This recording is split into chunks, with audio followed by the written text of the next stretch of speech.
Hope everyone is well. Welcome to the Zombie City episode 3. The rotation stopped a few meters above the ground. At the last moment, Shakib was able to take control of the copter. Larry and Luke also helped him in this. The copter started to rise again, but the fuel ran out. It would not fly for long. Down. If it landed on the road, it would become food for the zombies. It would have been possible to go to the roof of a building. That's what they tried. It rose quite a bit higher. They reached the roof where the people were standing. Somehow they managed to lift the copter onto the roof. They landed there. It did not land. Its engine had just stopped due to running out of fuel. The rotor blades crashed into the concrete roof as it tilted. The copter was completely unable to fly. However, they were shocked to think what would have happened if the engine had stopped a few seconds earlier. Meanwhile, the people came running after seeing them. Larry opened the door and came out. Shakib and Luke came out after him. Larry went to the fuel tank behind him. He started looking for the reason why the fuel ran out so quickly. Shakib was the first to see the small hole in the tank. He showed it to the other two. Larry was quite surprised to see the hole. "This is impossible," he said. "I've seen it several times before flying. There was no hole then. How did the hole happen while flying in the sky?" No one could answer. They remained silent. The people on the roof stood silently for a while.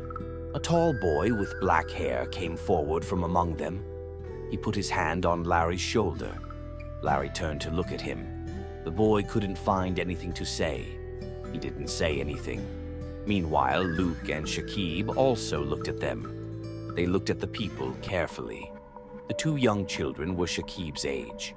Both had golden hair on their heads. The boy's eyes are gray. The girl's are blue. She's quite beautiful. There's a strange similarity in their looks. They're probably siblings, thought Shakib. The other three are all wearing British military uniforms. The boy with his hand on Larry's shoulder has hair that's not black. It's gray, it's thin and wiry. He's the same age as Larry, 24 or 25.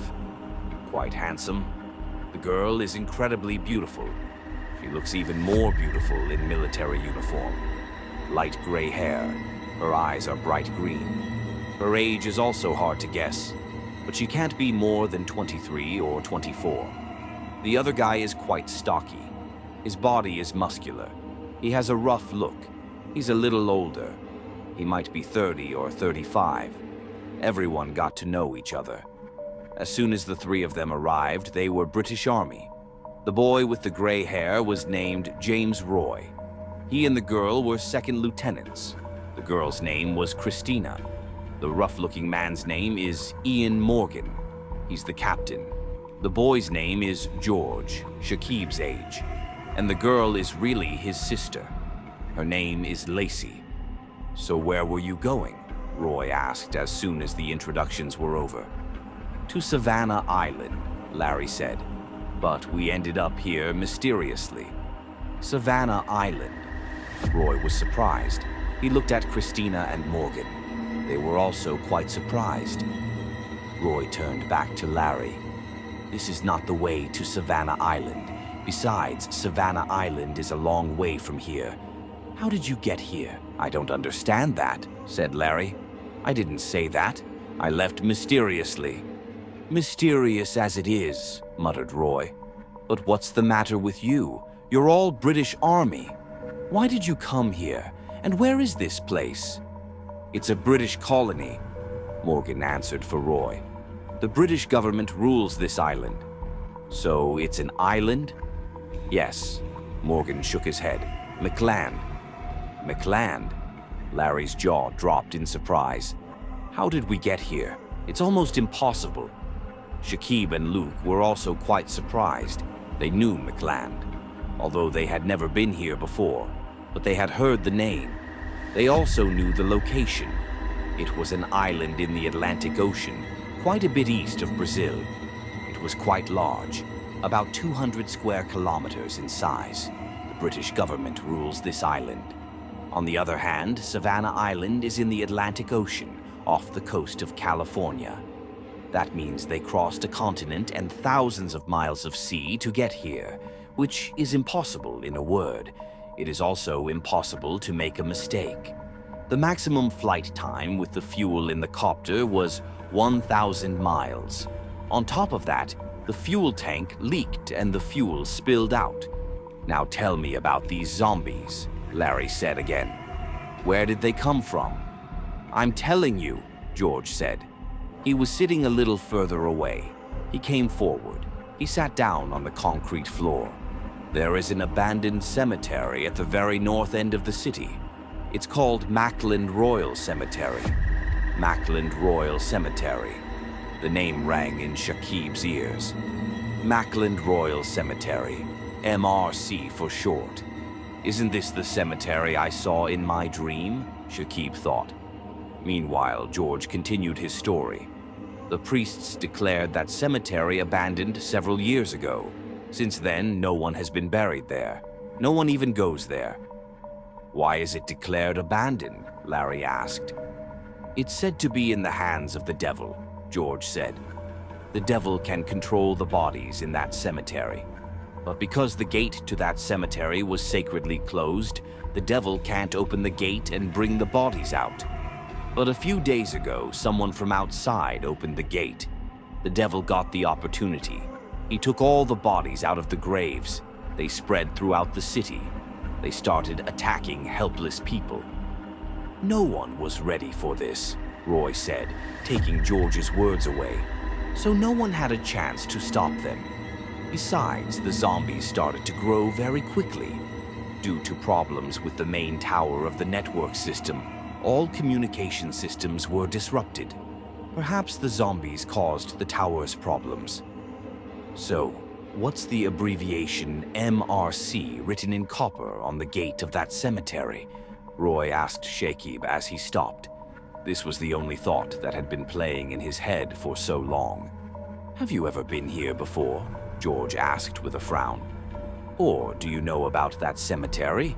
Of course, it's natural not to know, because no one outside knows about it." "I've never been here before," Shakib said.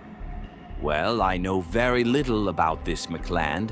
Besides, I don't know anything about that cemetery." Now it was their turn to be surprised. George was shocked. Lacey's jaws dropped in surprise. Morgan, Christina, and Roy were also quite surprised. "Yes," George shook his head. "The abbreviation MRC written in copper on the gate of the cemetery. But what if you knew that?" Larry and Luke's eyes widened at George's words. They were shocked in surprise. He looked at Shakib with a surprised look. "He's already here," Larry said. "How would you know that?" Shakib didn't answer. He was lost in his own thoughts. So the dream that day wasn't a lie. It really happened. The devil used him to open the gate of the cemetery. Their arrival here wasn't a miracle either. The devil brought them here. What does this devil want from them or from him if he comes? Shakib told them all about the dream. They were shocked after hearing everything. No one wanted to believe Shakib, and even if they didn't believe it, there was no way. There was enough reason to believe his words. They discussed this matter for a while longer. Roy and Morgan tried to find an explanation behind it, but they couldn't give any reasonable explanation. Finally, they gave up and accepted the matter as a miracle. "Well, is there no one else alive in this city except us?" Shakib asked. Maybe there is," Roy said. "Maybe they are trapped like us. We can't stay here like this. We have to find a way out." "What do you think?" Morgan said with a frown. His voice was as rough as his face. "Didn't we try that? Don't forget, we are members of the British military." "Look, it's not like that," Shakib said, waving his hand. "You must be a very well-trained force." "Anyway," he raised his hand, "so what do you want to do now?" "We'll stay here. The British Army will come and rescue us." "Do they know that McClelland is in such a situation?" "No." "Then when will they come?" "A month and a half later." Roy answered for Morgan. Why a month and a half later? Roy explained. A platoon of soldiers from Britain is sent to McClelland for 2 months. They stay here for 2 months. Then another platoon comes after 2 months. Then the previous platoon leaves for Britain. So we arrived here 15 days ago. So there's still a month and a half left for the next platoon. Besides, there's no way to communicate with Britain. Is there anyone left in the army except for you three? Number, they're all dead. They've become zombies. So we have to wait another month and a half if we wait for rescue. Shakib looked at Morgan. So you want to sit here and wait for this month and a half? Morgan didn't answer. You'll die of starvation in this long. Besides, those who are trapped will also die. We have to make arrangements to rescue them, Shakib said. He was silent for a moment. Then he said, Tell me how many floors this building has and where everything is. Captain Ian Morgan couldn't accept such a little boy's authority. He said in a rough voice, What will you do knowing this? It's necessary to know this as a preliminary task of the plan. Huh. What plan will you make again? Morgan said in a tone of contempt. I'm telling you, Christina said. Morgan looked at her with wide eyes, as if he would burn her to ashes with his gaze. But Christina didn't pay any attention to that. He began to say, This is an 8-story building. There are workshops and garages on the 1st and 2nd floors, weapons stores on the 3rd floor, shopping malls on the 4th and 5th floors, hotels on the 6th floor, residential hotels on the 7th and 8th floors. When Christina finished speaking, Shakib came to the cornice of the roof and looked down. There was a very high barbed wire fence around the building. The zombies outside were not able to enter. However, a few zombies were also seen inside the boundary. They might be people from this building. They had become zombies. Christina and Roy were standing next to him. Shakib looked at them. Pointing to the zombies inside the boundary, he said, Where did they come from? They are people from this building, Roy said. So Shakib guessed correctly. So how many floors of the building are safe? I mean, there are no zombies there. Only the 8th floor and the roof are safe, Christina replied. Everywhere else is full of zombies. Without saying anything, Shakib returned to where the Larrys were. Roy and Christina also followed him. Shakib looked at Morgan and said politely, Look, don't be angry with me. We are all in danger here. If we are to get out of here, we all have to work together. We have to make a plan. Morgan looked at him. His gaze softened a little. What do you want to do? He asked in a slightly softer voice. Shakib told them about his plan. First, we have to go to the weapons shop. That's what we need the most to get out of here. Then we'll go down there with the weapons. Surely there are cars in the garage. There are many, Roy said. Good. We have to take the equipment from the workshop and make any car safe from zombie attacks. Then we will go to the tower of the central networking system with the help of that. Only when we can fix that will the communication system be operational again. Then we can get outside help. The plan is good, Morgan said. But how will you get there?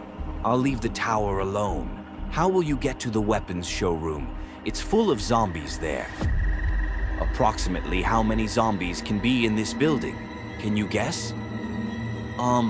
It's probably 1.5 or 200, Morgan said. Roy looked at Christina and him. What do you think? Roy shook his head. Something like that. Aren't they all in one place? No, they're not. They're scattered across different floors. If you like the video, subscribe and stay tuned.